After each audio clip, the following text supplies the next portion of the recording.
Deus. Queridos irmãos e irmãs, a paz do Senhor Jesus. Que dias abençoados aqui em Ribeirão Preto, sentado à mesa com o pastor Jairo e desfrutando da companhia do pastor Josiel e de outros amados e caríssimos obreiros e irmãos em Cristo Jesus. Eu continuo dependendo da graça do Senhor Jesus e das vossas orações nesta oportunidade de ministrar esta nossa segunda aula. Desta feita, estaremos nos baseando no tema, no texto escolhido para essa Escola Bíblica de Obreiros e Membros, já lido nessa noite, que se encontra no capítulo 7 do Evangelho de Mateus, versículo 24 ao versículo 26, e com base nesses versículos, nós temos em destaque a necessidade de observar e de seguir alguns princípios que nos ajudarão no desenvolvimento ou na manutenção, fundamentos que servirão para a sustentação de um ministério duradouro. Um ministério duradouro. Eu estava durante o dia revisitando esse texto bíblico que geralmente está associado à vida cristã como um todo. Nós podemos tomar, por exemplo, o versículo 25 e associar a chuva,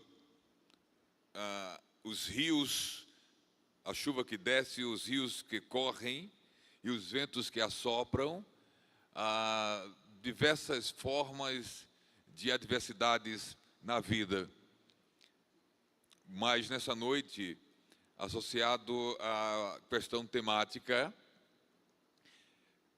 nós estaremos interpretando, e nós temos respaldo bíblico para isso, nós vamos ver daqui a um pouco, interpretando essa chuva que desce, esses rios que correm, e esses ventos que assopram e combatem contra a nossa vida, nesse caso, contra o nosso ministério, associando-os a modismos doutrinários e heresias teológicas.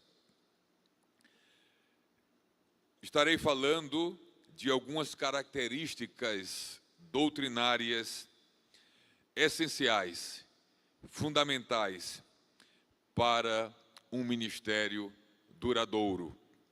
A primeira dessas características que quero destacar nessa noite é a identidade doutrinária.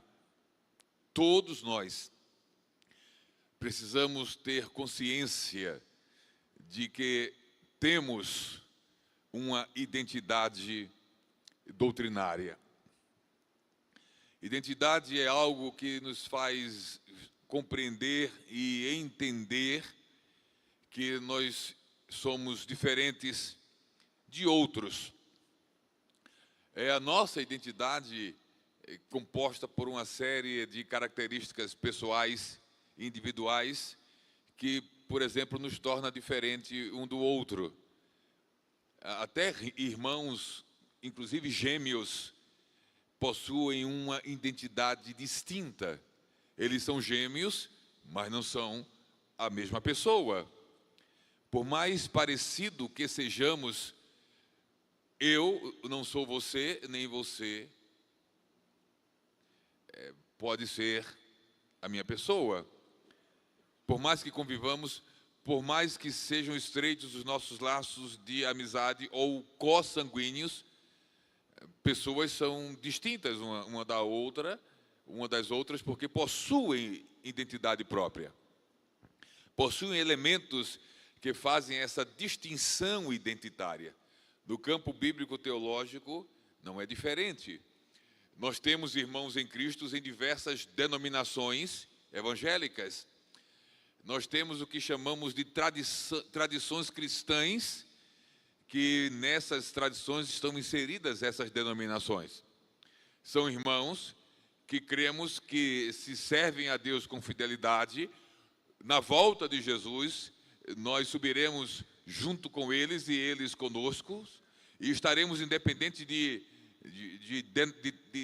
nome e de denominação, juntos com o Senhor, para sempre. Mas nós somos nós e eles são eles. Apesar dessa identidade cristã geral, há particularidades no jeito de crer e ser em alguns aspectos doutrinários. Então, é nessa conjuntura, é nesse contexto que nós precisamos ter consciência identitária. Quem eu sou, o que somos dentro dessa amplitude de tradições e denominações e crenças cristãs. Nós somos pentecostais clássicos, de forma direta. Nós somos crentes pentecostais clássicos. E por que nós somos pentecostais clássicos? Nós somos pentecostais clássicos pelo menos por duas razões. A primeira é que nós congregamos ou fazemos parte de uma igreja que surgiu, que foi fundada nos primeiros anos do atual movimento pentecostal, no início do século XX. A Assembleia de Deus nasce nesse contexto histórico. Início do século XX, início do movimento pentecostal moderno. Nós somos pentecostais clássicos porque, como igreja pentecostal, nós cremos que a evidência inicial do batismo no Espírito Santo é o falar em outras línguas. E nós cremos que o batismo no Espírito Santo não é a mesma coisa que o novo nascimento, que a salvação, que a regeneração. Nós cremos que é uma experiência distinta disso. Então nós somos pentecostais clássicos pelo menos por duas razões. A nossa igreja, ela historicamente é fundada, nasce em termos de denominação no início do movimento pentecostal, início do século XX, e nós cremos na doutrina distintiva, ou seja, uma doutrina que nos distingue de outras tradições e denominações que não acreditam assim. Ou seja, nós cremos que o batismo no Espírito Santo é uma experiência distinta da regeneração e comprovada e evidenciada inicialmente pelo falar em outras línguas. Isso nos torna pentecostais clássicos. Nós vivemos num tempo onde o pentecostalismo se multiplicou ou se pluralizou. Os irmãos já devem ter percebido, pelo menos alguns, que se começa hoje, mais do que em outras épocas, a se falar em pentecostalismos, no plural. Se fala em pentecostalismos, é porque há diversas formas de se perceber ou de se entender pentecostal. Só para os irmãos terem uma ideia, eu não vou tratar dessas formas, desse pluralismo pentecostal, apenas enumerar para adentrar direto naquilo que estaremos dando mais atenção nessa noite. Você hoje, alguns desses pentecostalismos já existem, ou coexistem com o pentecostalismo clássico. Você tem o chamado pentecostalismo unicista, são grupos de pentecostais que não creem na doutrina da Trindade. Você vai ter hoje, e durante algum tempo isso se tornou muito um embate em redes sociais, etc., grupos que se autodenominam pentecostais calvinistas.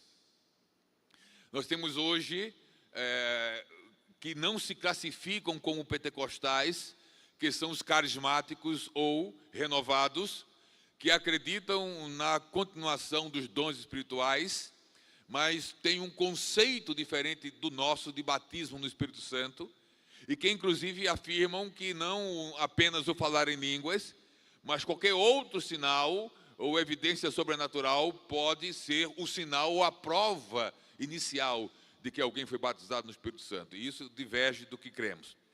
Nós temos hoje, crescendo no mundo todo, o chamado pentecostalismo ecumênico, que pega todas as tradições cristãs, inclusive aquelas mortas e rendidas à heresia, e coloca no mesmo lugar e diz que somos irmãos.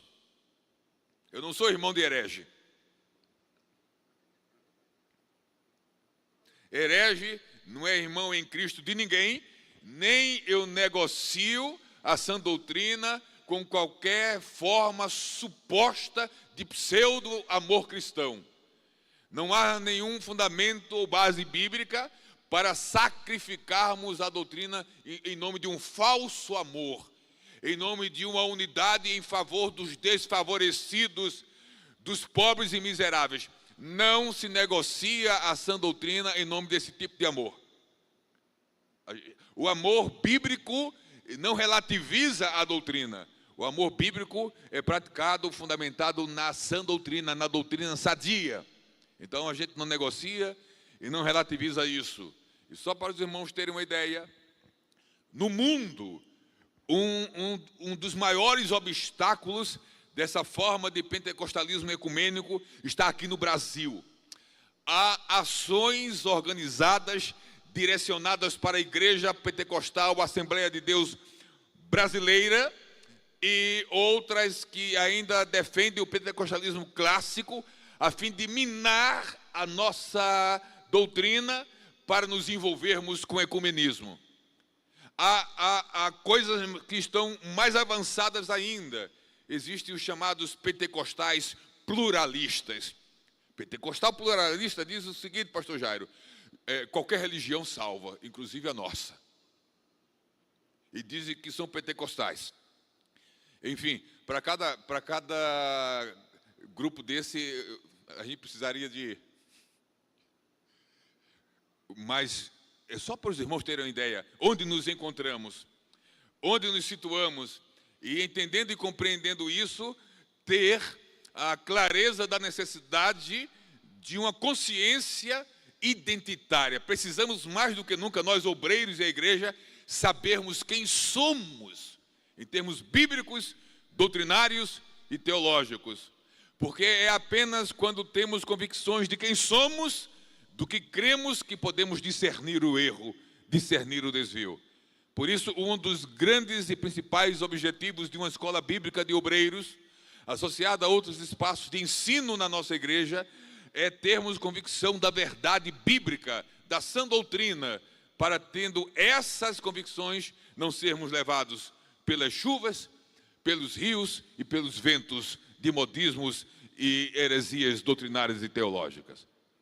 Bom, então a primeira característica para um ministério duradouro é ter essa consciência identitária. Quem sou em termos de crença à luz da palavra de Deus. A segunda característica essencial, que vou destacar, algumas outras vão ficar de fora, por questão do tempo que... O pastor já percebeu que nunca tem, os pregadores e ensinadores nunca o tempo dá. Se o senhor falar assim, você tem 2 horas para ensinar. Quando estiver faltando as 2 horas, olha, irmão, eu tinha mais coisa, mas não vai dar para falar nunca. Não, mas é melhor faltar tempo do que faltar mensagem. Esse é o lado bom da coisa. Enquanto a gente estiver incomodado e reclamando, olha, o tempo não está dando, está bom. O problema é quando a gente ficar sem conteúdo para preencher o tempo. Então, glória a Deus quando o tempo não dá. Aleluia.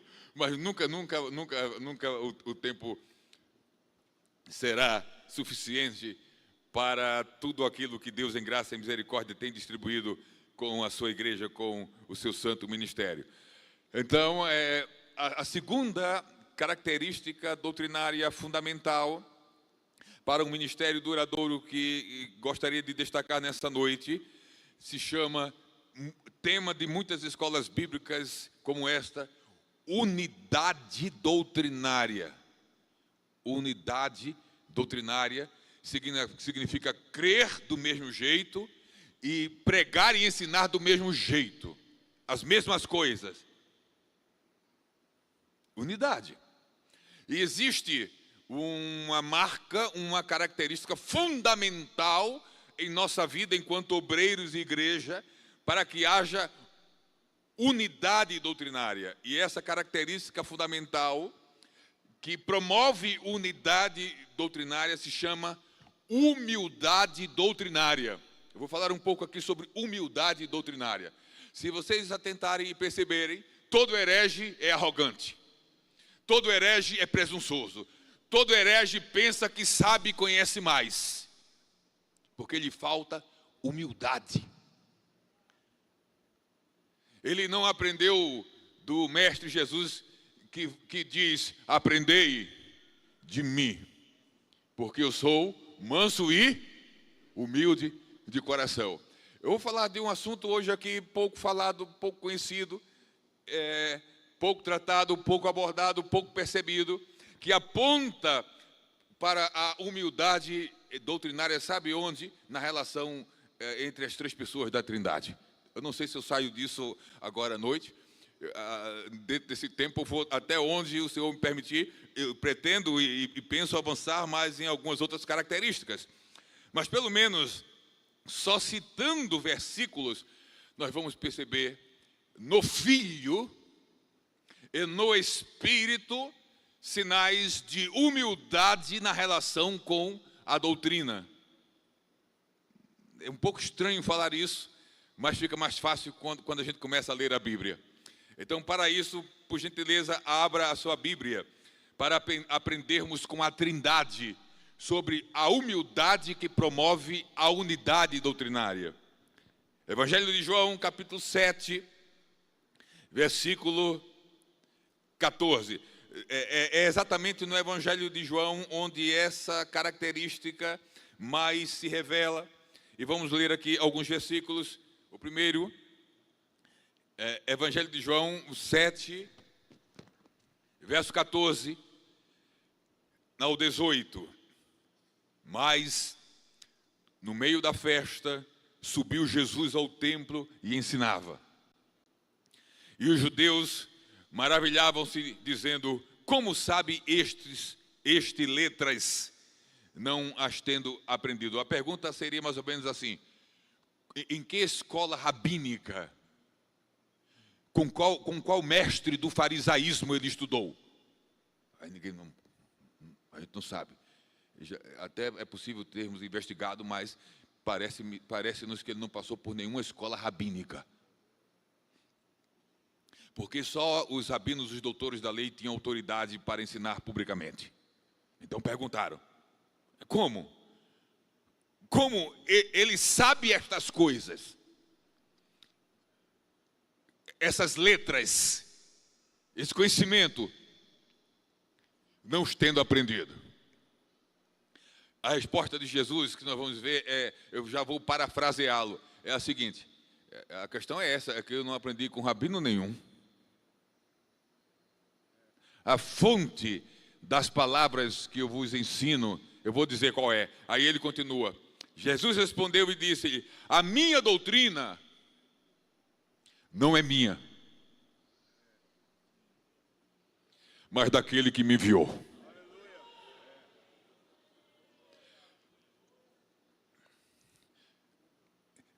Estas e outras afirmações dão um nó no nosso juízo, se a gente não olhar para Jesus com o olhar e a ótica da sua encarnação e auto-humilhação, porque ele humilhou-se a si. E por que ele humilhou-se a si mesmo? Porque ninguém humilha Deus.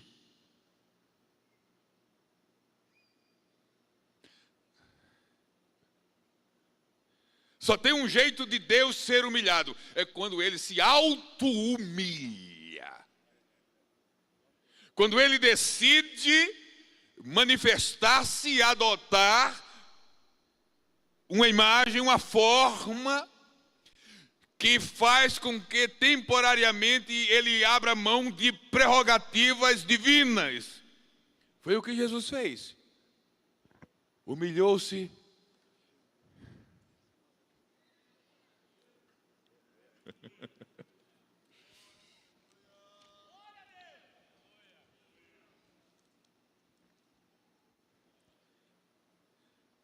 E aí ele adota a forma de servo.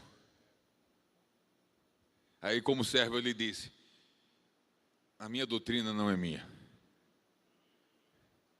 Só que ele é a palavra, o verbo que se faz carne. É impossível desassociar o que Deus diz do Logos, do verbo. Jesus. Mas aqui ele está em forma de servo. Aí o Logos em forma de servo diz: a palavra, a doutrina não é minha, embora ele é, ou seja, a palavra.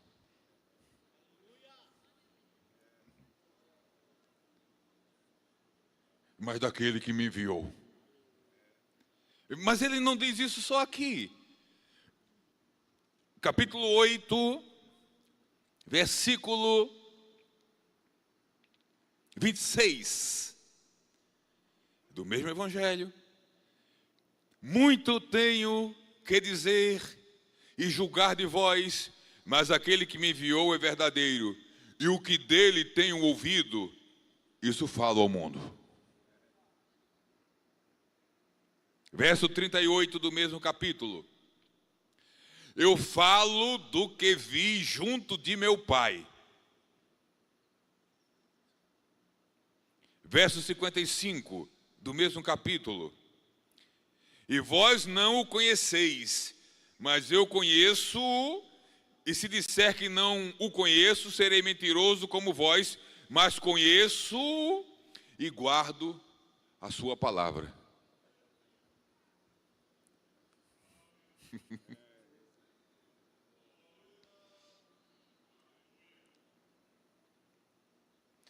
Não pode haver unidade doutrinária sem humildade para se submeter debaixo da autoridade daquele a quem nos submetemos.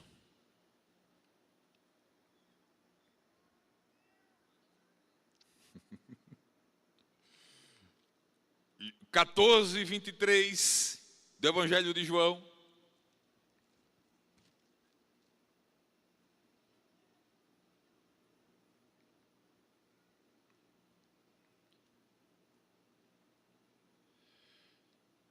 Jesus respondeu e disse-lhe: se alguém me ama, guardará a minha palavra. E meu Pai o amará, e viremos para ele, e faremos nele morada. Quem não me ama, não guarda as minhas palavras. Ora, a palavra que ouvistes não é minha, mas do Pai que me enviou.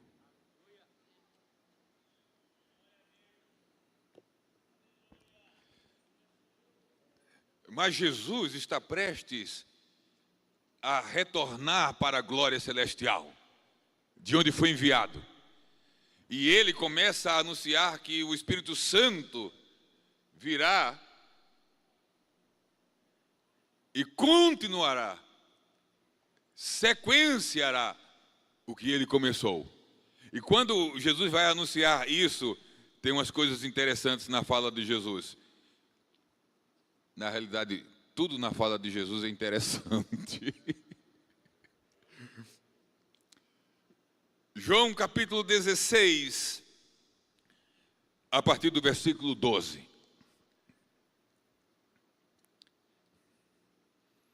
Ainda tenho muito que vos dizer, mas vós não podeis suportar agora. Mas quando vier aquele Espírito da verdade, ele vos guiará em toda a verdade. Aí Jesus vai dizer, porque não falará de si mesmo. Quem não falará de si mesmo? O Espírito. Até agora eu não tenho falado de mim mesmo. Eu tenho falado do que vem do Pai. Mas o Espírito está vindo aí, e nem ele vai falar de si mesmo.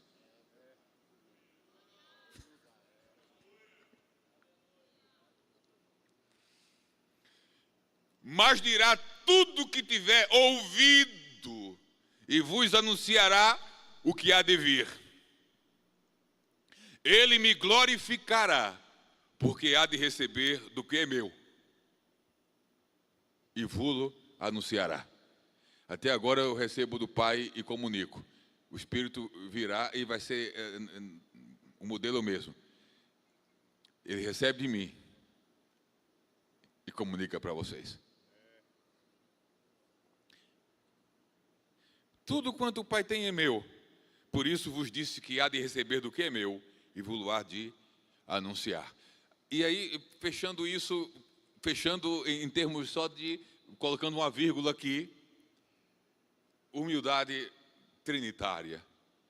O Filho afirma que o que diz porque escuta do Pai. E o Filho diz que o Espírito virá e o que o Espírito vai dizer porque vai escutar dele, o Filho. Não é possível promover nem consolidar unidade doutrinária entre aqueles que não são muito dispostos para sentar e ouvir. É ouvindo que nos aliamos doutrinariamente para depois de ouvir comunicar a. Mas vocês já perceberam como na igreja tem gente difícil de ouvir? Os que mais provocam problemas doutrinários são aqueles que não estão presentes na escola dominical, no culto de ensino, nem vêm para a escola bíblica de obreiro.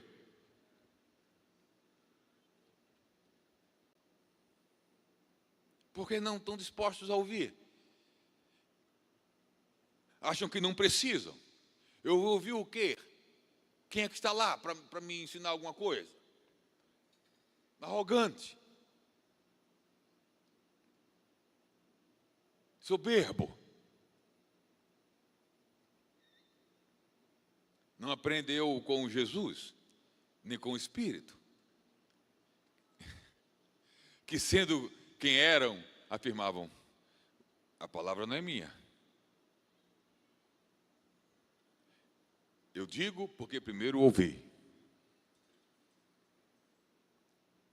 Então, unidade doutrinária, a partir do grande e próprio exemplo da Trindade, é fundamental para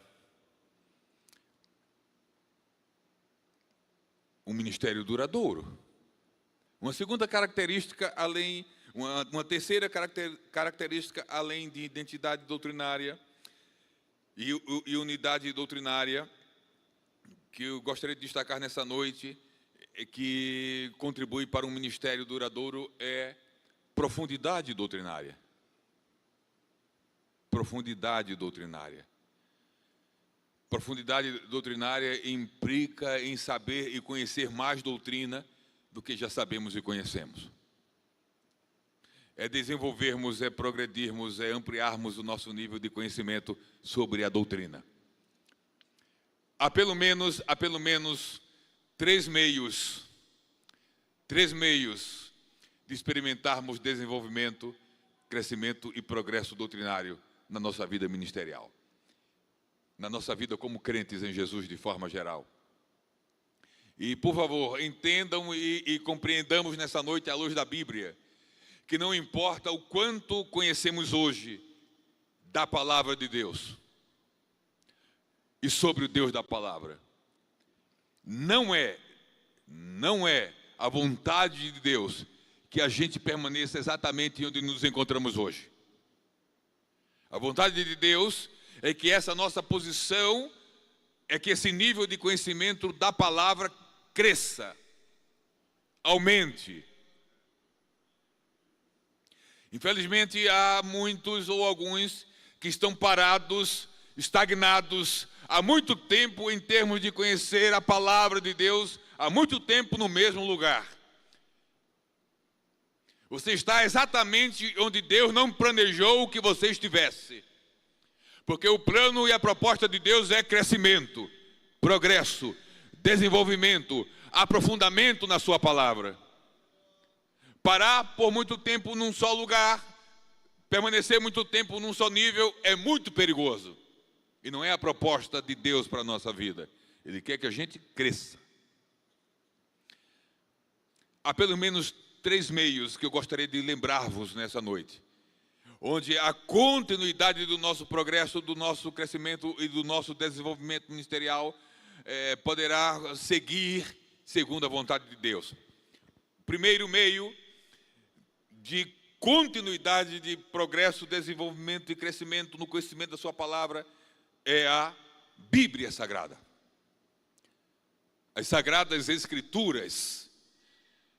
Nós lemos na segunda epístola de Paulo a Timóteo, capítulo 3, versículo 16. Muito conhecido nosso. Toda Escritura, 2 Timóteo 3,16. Toda Escritura, divinamente inspirada, é proveitosa para ensinar, para redaguir, para corrigir, para instruir em justiça, para que o homem de Deus seja perfeito e perfeitamente instruído para toda boa obra. Então, primeiro meio de crescimento, de progresso e desenvolvimento no conhecimento sobre Deus, sua pessoa, obra, seu plano, é a Bíblia. Então, como crescemos e nos desenvolvemos e progredimos no conhecimento sobre Deus, sobre seus planos, a sua obra? Estudando a palavra. Então, você quer crescer, precisamos crescer e desejamos crescer, então, estudemos a Bíblia por todos os meios e formas possíveis.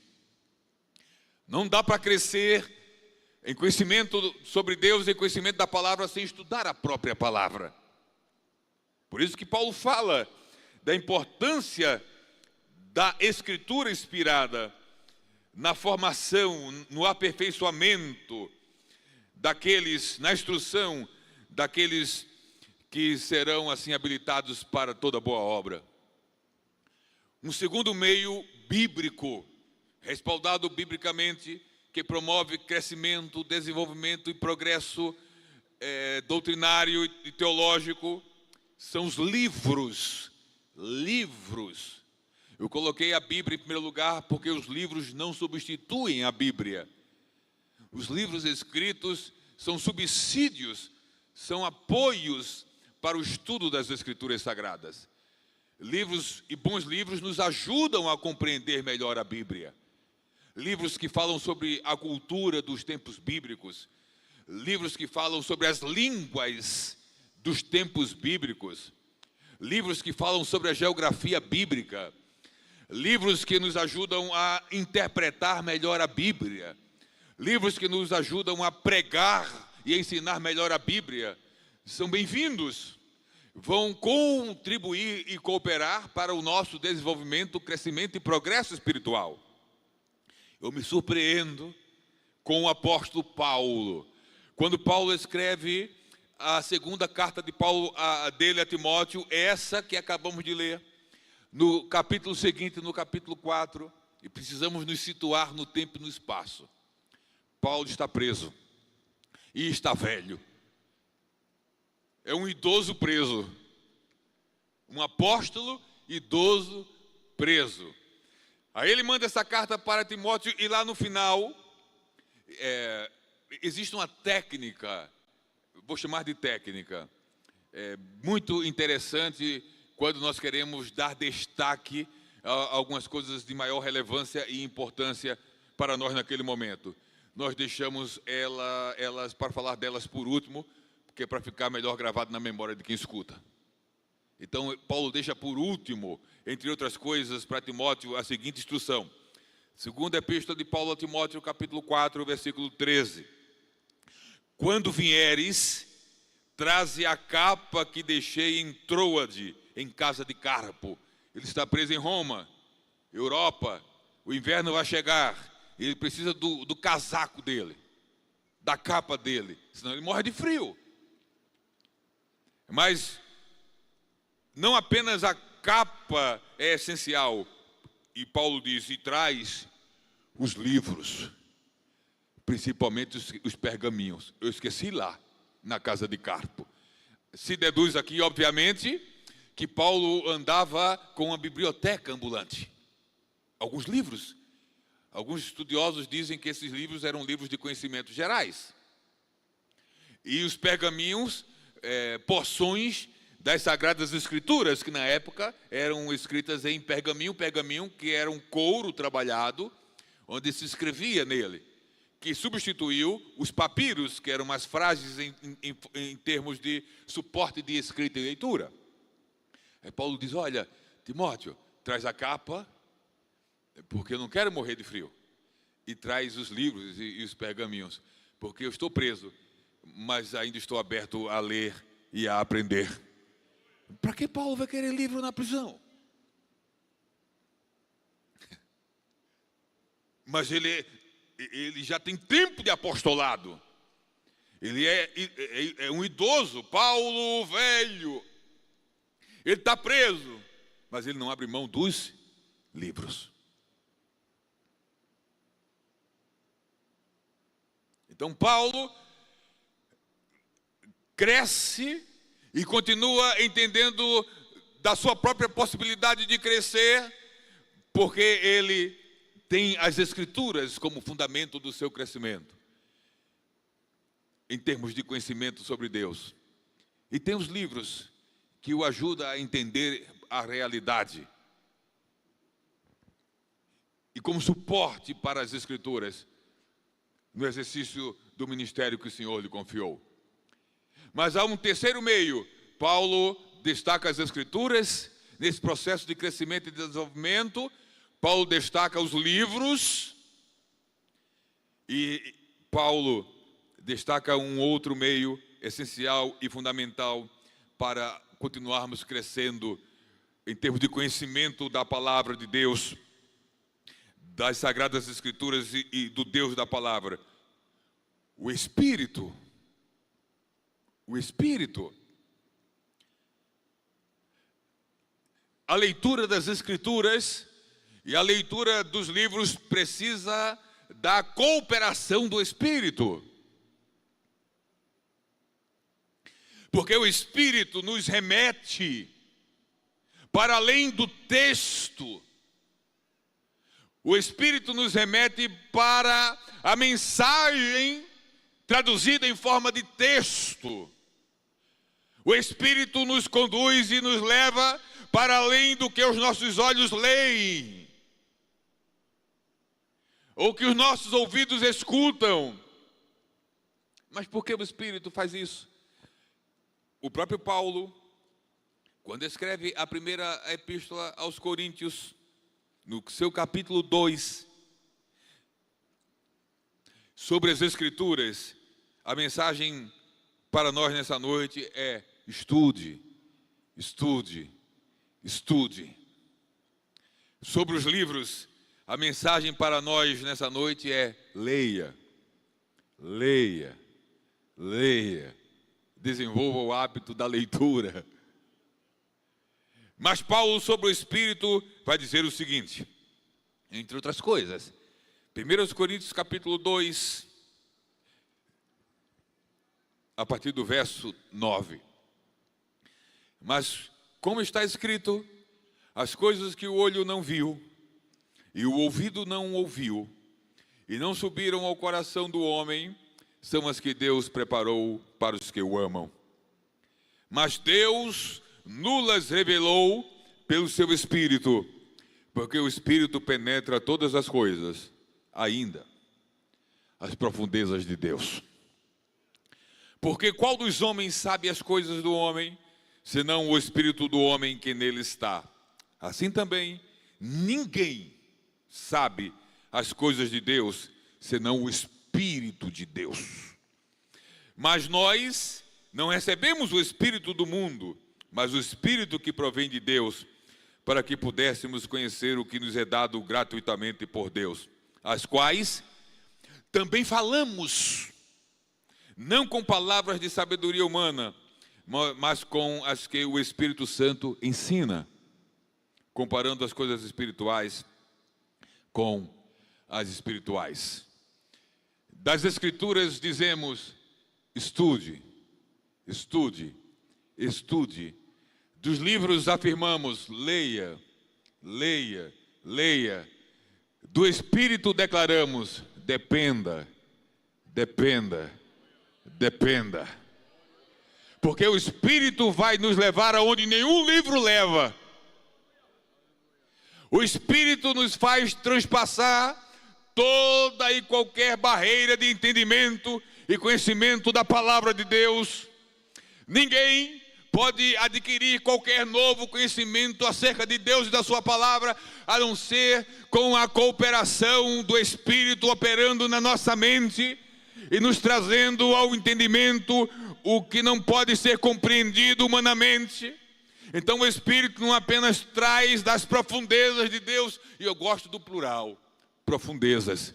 Se fosse só a profundeza de Deus já era inacessível, mas Paulo fala profundezas.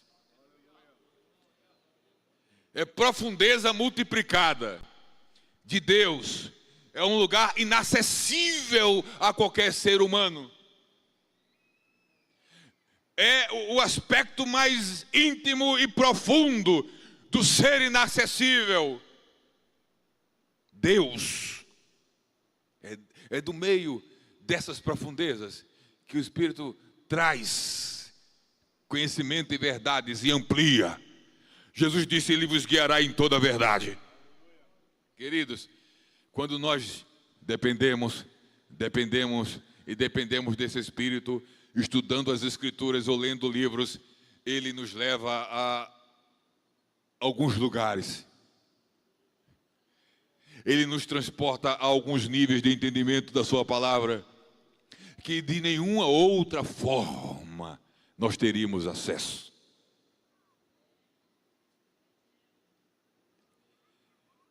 E essa cooperação do Espírito enquanto estudamos a Bíblia, essa cooperação do Espírito enquanto lemos obras que nos auxiliam, está disponível para todos nós e cada um.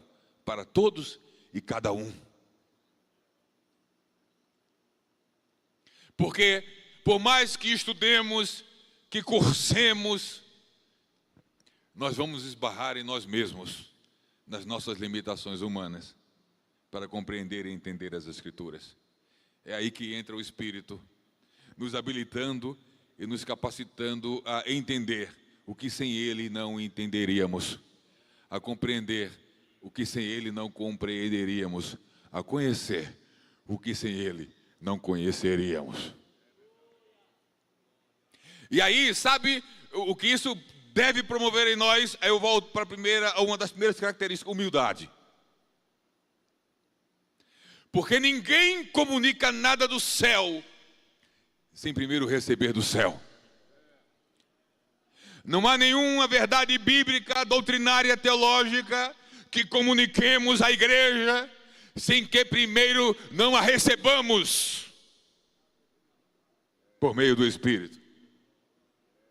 Então, por favor, isso é natural e é humano. Oh, quanto ele sabe. Oh, quanto ela conhece. Oh, não. Não tem nada de Paulo escreve a primeira epístola aos Coríntios.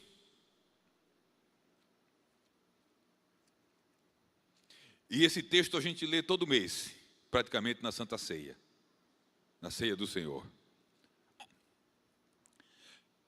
1 Coríntios capítulo 11, versículo 23.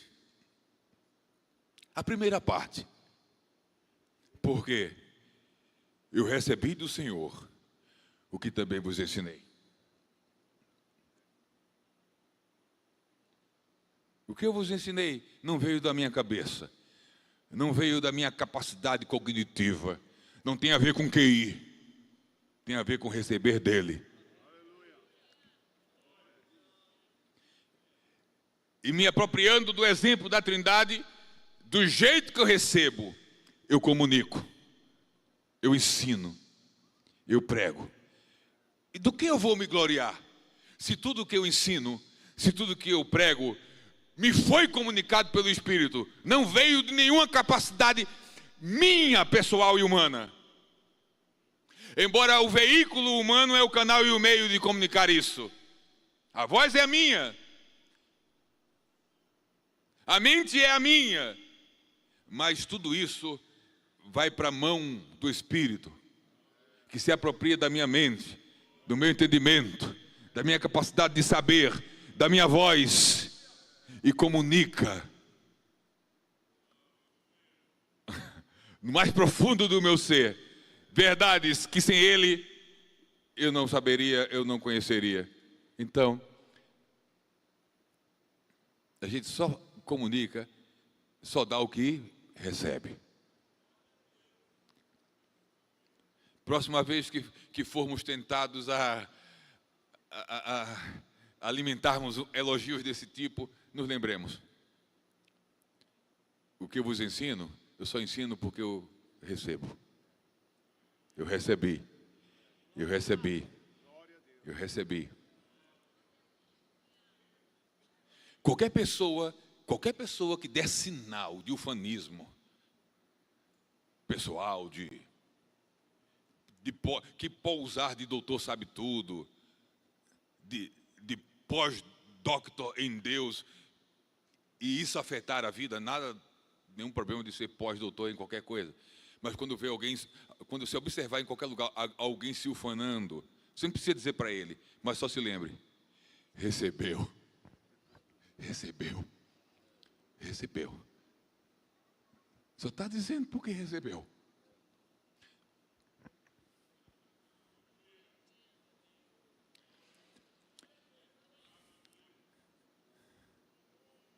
Professores de escola dominical, líderes de criança,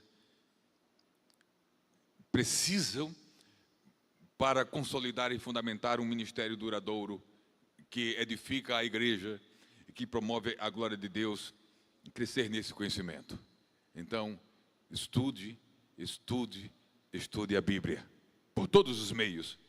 Leia livros. Dependa do Espírito.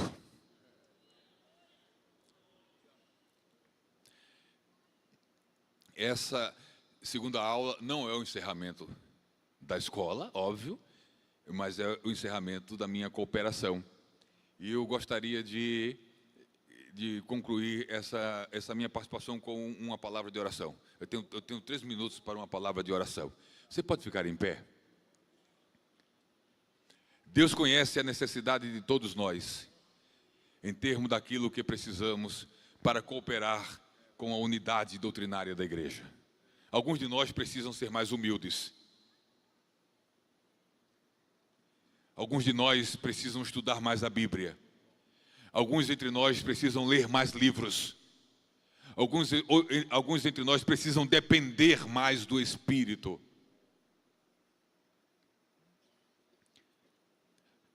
É possível que entre nós alguns tenham consciência dessas suas necessidades e outros não. Mas o que nós aprendemos com a palavra de Deus é que o Deus que nos chamou para o ministério é o Deus que nos capacita para o ministério. E tem uma frase que a gente diz o tempo todo e é verdade. Não é falsa humildade, é realidade. A gente diz assim, principalmente quando somos convidados ou nos deparamos com grandes desafios na realização da obra de Deus: Senhor, eu não tenho capacidade. Mas não tem mesmo. E quem é que tem? Paulo declara com todas as letras: a nossa capacidade vem de Deus. E se ele pudesse expandir, ele ia dizer: eu queria só lembrar para vocês que eu estudei aos pés de Gamaliel, que eu estava no curso de concluir um doutorado em judaísmo, que eu falo diversos idiomas, que eu sou letrado em conhecimentos diversos, mas quando se trata de ministério, a minha capacidade vem de Deus. Se Deus não me capacita para o apostolado, eu não tenho capacidade de exercer o apostolado. Se o Espírito não coopera comigo para transmitir essas verdades, eu não tinha nada para transmitir, a não ser o que Gamaliel me ensinou.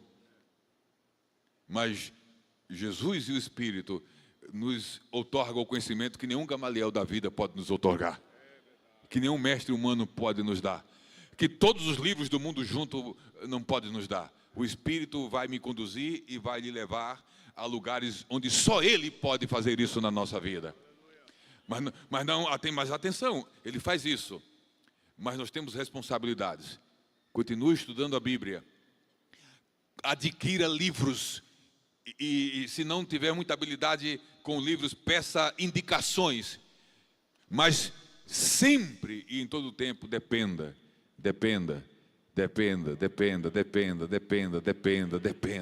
E dependa do Espírito. Ele vai fazer com que pessoas se assustem, se assombrem com mensagens que virão através do teu ministério, com ensinos que partirão de você, porque você vai pregar e ensinar do que recebeu dele. E alguém vai começar a perguntar: está estudando onde? Está cursando onde? Está aprendendo com quem? Com ele. Pai, em nome de Jesus, nessa noite, neste segundo dia e noite de escola bíblica de obreiros e membros, ao ouvir a tua palavra, eu, em primeiro lugar, me aproprio dela e quero te pedir nessa noite que me ajude e nos ajude a superar todas as nossas dificuldades, as nossas limitações. Pai, e nos ajuda no sentido de trabalhar em nossa vida para não sermos obstáculo, para não sermos barreira, para não sermos causadores de problemas doutrinários. Trabalha em nossa vida, Senhor, para que nos tornemos mais humildes naquilo que realizamos, mais prontos para ouvir, mais dispostos a sentar para aprender. Nos ajuda a termos mais amor pelo estudo da Bíblia Sagrada, nos dá a consciência da necessidade de livros, e se há obstáculos em termos de dificuldades em ler, capacita-nos a superar essas dificuldades.